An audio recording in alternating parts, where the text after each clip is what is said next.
এলো মাহে রমজান, এলো রমজান, আল্লাহ তাআলার যে করুণা মহান, আল্লাহ তাআলার যে করুণা মহান। এলো মাহে রমজান, এলো রমজান।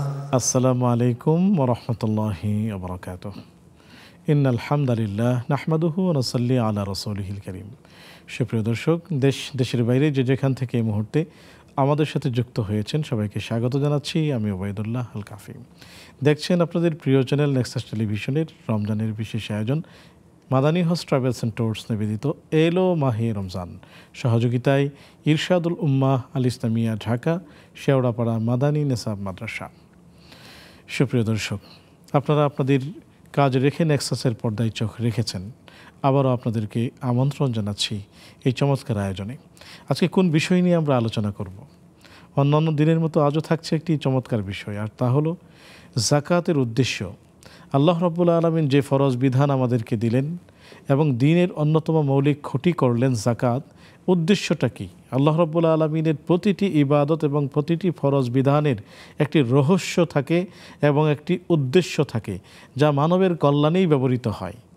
তো যাকাতের উদ্দেশ্য কি, এই চমৎকার আলোচনা আমরা শুনব। আজকে স্টুডিওতে আমন্ত্রিত হয়েছেন খ্যাতিমান ইসলামিক স্কলার হাফেজে বুখারী হাবিবুল্লাহ সিরাজি হাফিজাহুল্লাহ। চলুন প্রথমে আমরা শাইখের কাছ থেকে সালাম বিনিময় করে নিচ্ছি, তারপর আলোচনা শুনবো ইনশাআল্লাহ। আসসালামু আলাইকুম রহমতুল্লাহ। ওয়ালাইকুম আসসালাম রহমতুল্লাহি ওয়া বারাকাতুহু। শেখ কেমন আছেন? আলহামদুলিল্লাহ, আপনি কেমন আছেন? আলহামদুলিল্লাহ, আল্লাহ শুকর, আমি ভালো আছি। শেখ, আজকে আমরা আলোচনা শুনতে চাই যাকাতের উদ্দেশ্য কি। জি জি, প্রথমেই জানতে চাই যে যাকাতের অর্থ কি। আচ্ছা, বিসমিল্লাহ আলহামদুলিল্লাহ ওয়াসসালাতু ওয়াসসালামু আলা রাসূলিল্লাহি ওয়া বাদ। যাকাত শব্দটির আপনারা সকলেই তাজকিয়া শব্দটির শব্দে পরিচিত। তো তাজকিয়া মানে কি? পরিশুদ্ধ করা। যাকাতের মোটামুটি দুই তিনটি অর্থ রয়েছে। তো আমরা যখন যাকাতের লক্ষ্য উদ্দেশ্য আলোচনা করব তখনই মূলত বিষয়টা আর স্পষ্ট হয়ে যাবে। প্রাথমিকভাবে আমরা জানি যে আজ-জিয়াদা, আত-তাহারা, আন-নামা। যাকাতের মৌলিকভাবে তিনটি অর্থ। একটি হচ্ছে বৃদ্ধি পাওয়া, একটি অর্থ। 2 নম্বর অর্থ হচ্ছে পবিত্র হওয়া। 3 নম্বর হচ্ছে পরিশুদ্ধ হওয়া।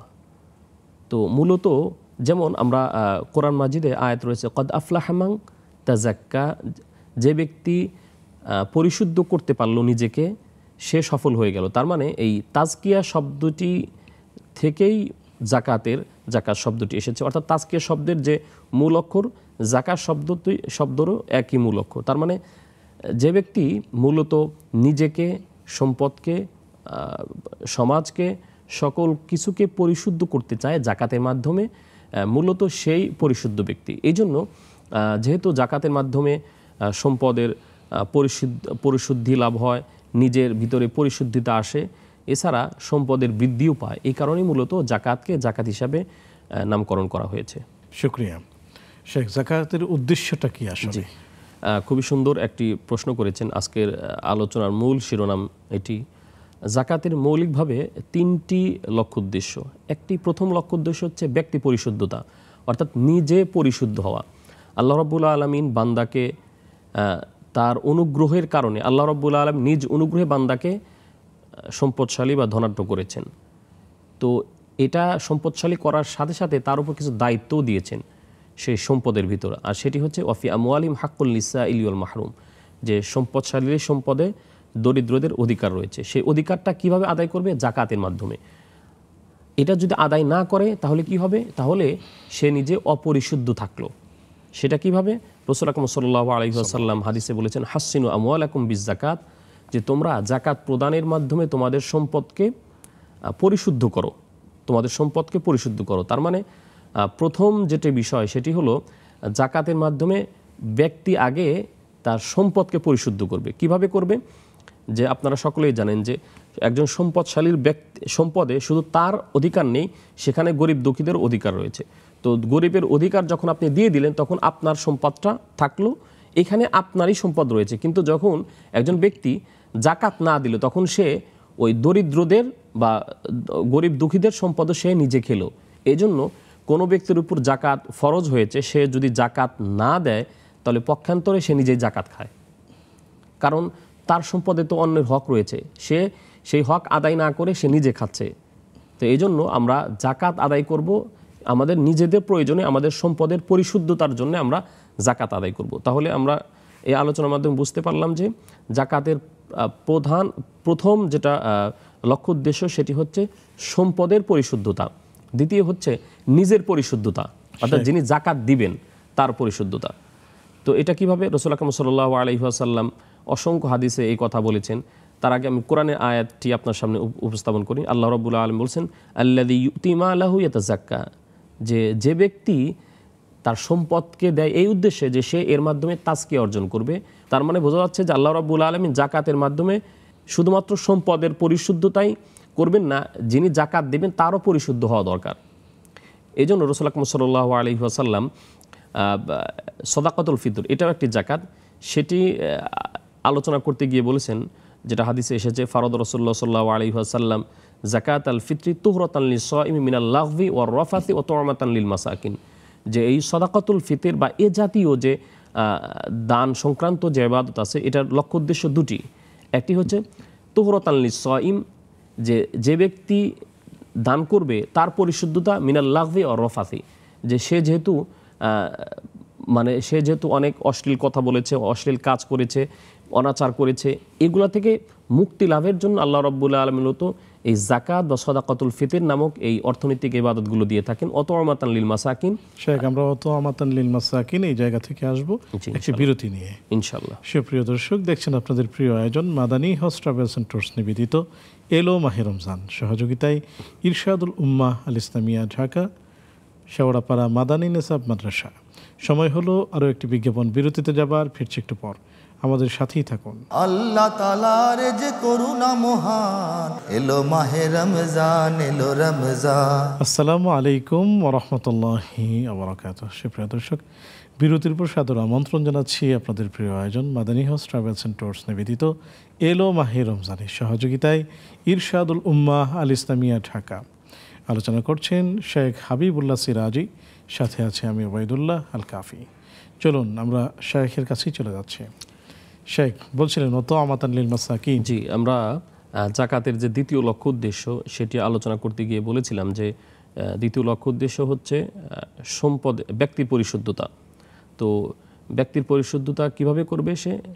সে যে তার যে সম্পদ রয়েছে, যে এই সম্পদ আল্লাহ রাব্বুল আলামিনের রাস্তায়, নির্ধারিত পরিমাণ সম্পদ আল্লাহ রাব্বুল আলামিনের রাস্তায় দেওয়ার মাধ্যমে আল্লাহ রাব্বুল আলামিন আদেশ পালন করবে এবং এর মাধ্যমে সে পবিত্র হয়ে যাবে। এই কথাটি রাসূল আকরাম সাল্লাল্লাহু আলাইহি ওয়াসাল্লাম, আল্লাহ রাব্বুল আলামিন কোরআন মাজিদে বলেছেন রাসূল সাল্লাল্লাহু আলাইহি ওয়াসাল্লামকে উদ্দেশ্য করে, খুয মিন আমওয়ালিহিম সাদাকাতান তুতাহহিরুহুম ওয়া তুযাক্কিহিম বিহা ওয়া সাল্লি আলাইহিম। রাসূল সাল্লাল্লাহু আলাইহি ওয়াসাল্লামকে স্পষ্ট আদেশ দিয়ে বলছেন যে আপনি তাদের, অর্থাৎ সম্পদশালীদের সম্পদ থেকে সম্পদ গ্রহণ করুন, এর মাধ্যমে আপনি তাদেরকে পবিত্র করুন এবং তাদেরকে পরিশুদ্ধ করুন। তার মানে এই আয়াতের মাধ্যমে কিন্তু এটা প্রমাণ হয়ে গেল যে রাসূল আকরাম সাল্লাল্লাহু আলাইহি ওয়াসাল্লামের মাধ্যমে আল্লাহ রাব্বুল আলামিন জাকাতের যে বিধান দিয়েছেন এর দ্বিতীয় লক্ষ্য উদ্দেশ্য হচ্ছে নিজের পরিশুদ্ধতা, অর্থাৎ যিনি জাকাত দিবেন সম্পদশালী তার পরিশুদ্ধতা। 3 নম্বর হচ্ছে কাইলা ইয়াকুনা দুলাতাম বাইনাল আগনিয়া মিনকুম, এটা হচ্ছে 3 নম্বর লক্ষ্য উদ্দেশ্য, সেটি হচ্ছে সম্পদের আবর্তন। ইসলাম এটি চায় না যে সম্পদ শুধুমাত্র সম্পদশালীদের ভিতরেই কুক্ষিগত হয়ে থাকুক, এর মাধ্যমে সে শুধু সম্পদশালী হতেই থাকবে, আর দরিদ্র যারা তারা ওই দারিদ্রতায় শুধু সবসময় নিমজ্জিত হতেই থাকবে, সবসময় মানে দরিদ্র হিসাবেই থাকবে। ইসলাম এমনটি চায় না। এই জন্যই জাকাতের আরেকটি লক্ষ্য উদ্দেশ্য হলো সম্পদের গতিশীলতা। তার মানে সম্পদশালী সম্পদ দিবে সমাজের যারা দরিদ্র শ্রেণী তাদেরকে, এবং জাকাতের অন্যান্য খাতে, এর মাধ্যমে সমাজের ভিতরে যে অর্থনৈতিক যে গতিশীলতা, আবর্তন, সে আবর্তন সৃষ্টি হবে। এজন্যই আল্লাহ রাব্বুল আলামিন বলেছেন ওয়াফি আমওয়ালিহিম হাক্কুল লিসাইলি ওয়াল মাহরুম, যে সম্পদশালীদের সম্পদে যারা দরিদ্র যাচনাকারী প্রার্থী তাদের অধিকার রয়েছে এবং অধিকার সংরক্ষিত। আমরা অনেক সময় দেখি যে এটি খুবই দুঃখজনক, বিশেষ করে বাংলাদেশের প্রেক্ষাপটে, যে আমরা জাকাত যারা দেই তারা আমরা মনে করি যে তাদেরকে অনুগ্রহ করলাম, আর আমরা যারা জাকাত নেই তারাও মনে করি যে ওই ব্যক্তি আমাকে জাকাত দিয়েছে তার মানে সে আমার বস বা সে আমার রাজা, আমি তার প্রজা। সারা বছর আমাদের আচরণ এরকমই থাকে। জাকাত দেওয়া মানে তার অনুগ্রহ না, বরং আল্লাহ রাব্বুল আলামিন সম্পদশালীদের সম্পদে অতিরিক্ত একটা দায়িত্ব দিয়েছেন যে তোমার সম্পদে দরিদ্রদের সম্পদও দিয়ে দিলাম, তোমার দায়িত্ব হচ্ছে এই সম্পদ তুমি তাদেরকে দিয়ে দাও, এটা হলো তোমার দায়িত্ব। তো ইসলামে যদি কোনো ব্যক্তি, মূলত নিয়ম হচ্ছে যে রাষ্ট্র জাকাত আদায় করবে, তো কোনোভাবে যদি জাকাত রাষ্ট্র আদায় না করে তাহলে কি জাকাতের বিধান সাকেত হয়ে যাবে? না, সাকেত হবে না, রহিত হবে না। তাহলে কি হবে? ব্যক্তির দায়িত্ব দরিদ্রদের বাড়িতে খুঁজে খুঁজে তাকে জাকাত দেওয়া, কারণ ওই জাকাত দেওয়া তো ওই ব্যক্তির কর্তব্য, ওই ব্যক্তির উপর ফরজ, ওই ব্যক্তির উপর দায়। জাকাত যতক্ষণ না পর্যন্ত আদায় করতে পারবে ততক্ষণ না পর্যন্ত তার এই দায়টা থেকেই যাবে। এই জন্য রাসূল আকরাম সাল্লাল্লাহু আলাইহি ওয়াসাল্লাম বলছেন যে মান আদ্দা যাকাত মালিহি ফাকাদ যাহাবা আনহু শাররু, যে যতক্ষণ না পর্যন্ত বান্দা তার সম্পদ থেকে জাকাত না দেবে ততক্ষণ পর্যন্ত তার পুরা পরিবার থেকে ওই অকল্যাণ বা মন্দ বিষয়গুলো ততক্ষণ পর্যন্ত দূরীভূত হবে না। অর্থাৎ তার মানে বোঝা যাচ্ছে যে জাকাত হচ্ছে ওই সম্পদশালী ব্যক্তির দায়। জাকাতের 3টি লক্ষ্য উদ্দেশ্য, একটি হচ্ছে সম্পদের পরিশুদ্ধতা, দ্বিতীয় হচ্ছে ওই ব্যক্তির পরিশুদ্ধতা, 3 নম্বর হচ্ছে সম্পদের আবর্তন, গতিশীলতা, সমাজে গ্রামে রাষ্ট্রে যেন সম্পদ আবর্তন করতে পারে, অর্থাৎ যার কাছে সম্পদ আছে তার কাছে যেন সবসময় না থাকে, সকলের মাঝে যেন সম্পদ আবর্তন করে, ঘুরে ফিরে আসে। এটা হচ্ছে তৃতীয় একটা লক্ষ্য উদ্দেশ্য জাকাতের। তো মূলত এই 3টি উদ্দেশ্যেই আল্লাহ রাব্বুল আলামিন আমাদেরকে জাকাত দিয়েছেন, জাকাতের বিধান দিয়েছেন। শুকরিয়া, জাযাকুমুল্লাহ। শাইখ, একটি বিরতি নিচ্ছি। জি জি, সময় হলো আরও একটি বিজ্ঞাপন। বিরতিতে যাবার ফিরছি একটু পর, আমাদের সাথেই থাকুন। আল্লাহ তাআলার যে করুণা মহান, এলো মাহে রমজান, এলো রমজান। আসসালামু আলাইকুম ওয়া রাহমাতুল্লাহি ওয়া বারাকাতুহু। সুপ্রিয় দর্শক, বিরতির পর সাদর আমন্ত্রণ জানাচ্ছি আপনাদের প্রিয় আয়োজন মাদানী হজ ট্রাভেলস অ্যান্ড ট্যুরস নিবেদিত এলো মাহে রমজানে, সহযোগিতায় ইরশাদুল উম্মাহ আল ইসলামিয়া ঢাকা। আলোচনা করছেন আজকের অতিথি হিসেবে শেখ হাবিবুল্লাহ সিরাজি, সাথে আছে আমি ওবায়দুল্লাহ আল কাফি। চলুন আমরা শেখের কাছে চলে যাচ্ছি। শেখ, যাকাতের লক্ষ্য এবং উদ্দেশ্য নিয়ে আমরা জানলাম। আমরা এখন জানতে চাচ্ছি যে বর্তমান সময়ে সমাজের যে মানুষের টেন্ডেন্সি একটি তৈরি হয়েছে যে যাকাতের জন্য নির্দিষ্ট শাড়ি একেবারে পাতলা, যা পরা যায় না, যাকাতের জন্য নির্দিষ্ট লুঙ্গি যা একেবারে দেখা যাচ্ছে নিম্নমানের হয়ে থাকে, খুব পাতলা হয়ে থাকে। তো এগুলোই কেনা হচ্ছে, যাকাতের শাড়ি, যাকাতের লুঙ্গি নির্দিষ্ট কোনো দোকানে পাওয়া যাচ্ছে, মানুষ কিনছে এবং এগুলো দিচ্ছে, এবং দেওয়ার ক্ষেত্রে বিশাল সিরিয়াল, এবং সেই লুঙ্গি নিতে গিয়ে অনেক মারামারি হচ্ছে এবং দুর্ঘটনার শিকার হচ্ছে। তো এই ক্ষেত্রে আসলে এটি ইসলাম কোন দৃষ্টিকোণ থেকে দেখে? জি, আপনি খুব সুন্দর একটি বিষয় জানতে চেয়েছেন। দুঃখজনক হলেও আমাদের দেশে এটি হয়, এবং আপনি বিভিন্ন মার্কেটে যদি যান তাহলে দেখবেন যে এখানে লেখা আছে যাকাতের শাড়ি, যাকাতের লুঙ্গি। তার মানে যাকাতের জন্য আপনি ব্যবহার করবেন সেটার জন্য ভালো মানের শাড়ি, ভালো মানের লুঙ্গি, ভালো মানের জামা কাপড়, আর জাকাতের জন্য যেটা নিম্নমানের ওইটাকে নাম দেওয়া হয়েছে জাকাতের শাড়ি, জাকাতের লুঙ্গি, জাকাতের কাপড়। অথচ এটা আমাদের খুবই ভুল ধারণা যে এই শাড়ি, লুঙ্গি অথবা এই সমস্ত বিষয় দিয়ে জাকাত দিলে জাকাত আদায় হবে, এটি ভুল ধারণা। জাকাত কখনো আদায় হবে না। রাসূল আকরাম সাল্লাল্লাহু আলাইহি ওয়াসাল্লাম এই প্রসঙ্গে বলেছেন, আন্নাল্লাহা ক্বাদ ইফতারাদা আলাইহিমুস সাদাকাতান তু'খাযু মিন আগনিয়াহিম ওয়া তুরাদ্দু আলা ফুকারাইহিম, যে আল্লাহ রাব্বুল আলামিন তোমাদের উপর জাকাত, তোমাদের উপর যারা সম্পদশালী তাদের উপর জাকাত ফরজ করেছেন, এবং তোমাদের ভিতর যারা দরিদ্র তাদের উপর এইভাবে ফরজ করেছেন যে সম্পদশালীদের থেকে সম্পদ নিয়ে ওই দরিদ্রদের মাঝে দিতে হবে। তো সম্পদশালীদের থেকে আমরা কি জাকাত নেব? আমরা তো অর্থই জাকাত নেব। এবং কিন্তু জাকাতের যে সমস্ত বিষয়ের উপর জাকাত ফরজ হয় তা কিন্তু নগদ টাকা, স্বর্ণরূপ্য মূলত নগদ টাকারই প্রতিনিধিত্ব করে। তার মানে হচ্ছে সম্পদ বা টাকার উপর বা অন্যান্য বা ফসল হলে সেটা ভিন্ন কথা, ফসলের উপর জাকাত ফরজ। তো মূলত অর্থের উপর যদি টাকা জাকাত ফরজ হয় তাহলে রাসূল আকরাম সাল্লাল্লাহু আলাইহি ওয়াসাল্লাম বলছেন যে যেটা তোমরা সম্পদশালীদের থেকে গ্রহণ করবে ওইটাই দিবে। তো আপনার বিশাল ব্যবসা কারখানা রয়েছে, আপনি চাকরি করেন, অনেক টাকা বেতন পান, তো আপনার জাকাত ফরজ হয়েছে তো আপনার সম্পদের উপর, অর্থাৎ আপনার কিসের উপর? টাকার উপর। আপনি বেতন পান বেতনের উপর, কিন্তু আপনি কিনে দিচ্ছেন কি? শাড়ি। তো আল্লাহ রাব্বুল আলামিন তো এটি চান না, রাসূল সাল্লাল্লাহু আলাইহি সাল্লাম এটি বলেননি, বরং আপনার উপর যেটা জাকাত ফরজ হয়েছে আপনি সেটা দিবেন। এই জন্য দেখা যাচ্ছে যে আমরা ওই মূলত দায় মোচনের জন্য, অথবা আমি সম্পদশালী সমাজের লোককে কি বলবে আমি যদি জাকাত না দেই, এই জন্য একটা প্রদর্শন ইচ্ছা বা লোক দেখানোরকে কেন্দ্র করে আমরা কি করি, মাইকে ঘোষণা দিয়ে দেই অথবা ফেসবুকে অথবা অন্য কোনো যে কোনো মাধ্যমে বলে দেই যে অমুক দিন অমুক ব্যবসায়ী, অমুক বড় লোক, অমুক হাজি জাকাত দেবে, তোমরা যারা নিতে চাও লাইন ধরো। দেখা যাচ্ছে ওখানে লাইন ধরে দুর্ঘটনাও ঘটে, আপনি যেটা বললেন। এমনকি নিহতের ঘটনাও কিন্তু 2-1 বছর আগে এসেছিল পত্রপত্রিকায়। এবং এর মাধ্যমে আমরা বলি যে আমরা এই জাকাত দিলাম আর কি, কিন্তু আসলে তো এইভাবে জাকাত হবে না। মূলত আপনাকে জাকাত দিতে হবে অর্থ দ্বারা, যেটা সম্পদ দ্বারা, তবে যেটা ফসলের জাকাত ওসল সেটা কিন্তু আবার ফসলের মাধ্যমে দিতে হবে, এটা হলো বিষয়। তো আমরা এই কথাগুলো বারবার বেশ কয়েক বছর হলো স্পষ্টভাবে বলছি যে কোনো ব্যক্তি যদি শাড়ি, লুঙ্গি, গামছা অথবা এই জাতীয় বিষয়গুলো দিয়ে যদি জাকাত দেয়, তার জাকাত কখনোই আদায় হবে না।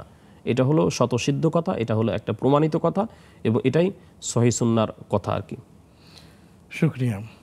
যদি কেউ জাকাত শাড়ি লুঙ্গি কিনে, জাকাতের অর্থ আলাদা করলো এবং সেই অর্থ দিয়ে শাড়ি কিনে, লুঙ্গি কিনে সেগুলো সে কোনো ভাইদেরকে দিল, তাহলে কি আসলেই একেবারেই জাকাত আদায় হবে না? না, তাহলে জাকাত মূলত যেটা আপনি জানতে চেয়েছেন যে যদি আসলে সে শাড়ি লুঙ্গি ইত্যাদি দিয়ে জাকাত দেয় তাহলে জাকাত আসলে আদায় হবে না, এটি হলো বিশুদ্ধ কথা হাদিসের মাধ্যমে।